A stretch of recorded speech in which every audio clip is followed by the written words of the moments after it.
Lee, what do you reckon? Do you think comedy's on a lifeline here in 2021? Well, I think it probably is, Lewis. I mean, some of the best comedy I've ever heard in my lifetime has been in the workplace. People, talking to each other, having that work sort of banter.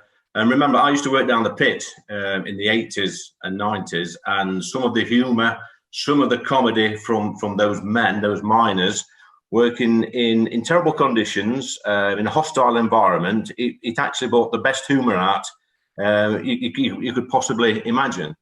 But you have to remember that I was brought up in the 70s, in the 80s, when comedy was a lot different back then. My favourite comedies, and I'll go back to them now, are comedies like Dad's Army, Rising Damp. They're the two favourites of mine.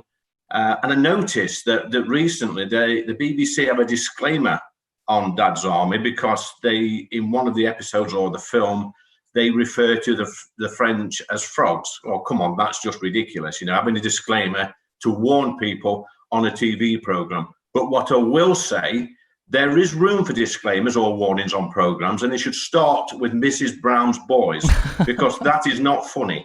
So at the beginning of each episode, they should put a disclaimer on saying, be aware, this is not funny, and the bad news is it's on for another 6 years. There's no wonder I've ripped my BBC licence up.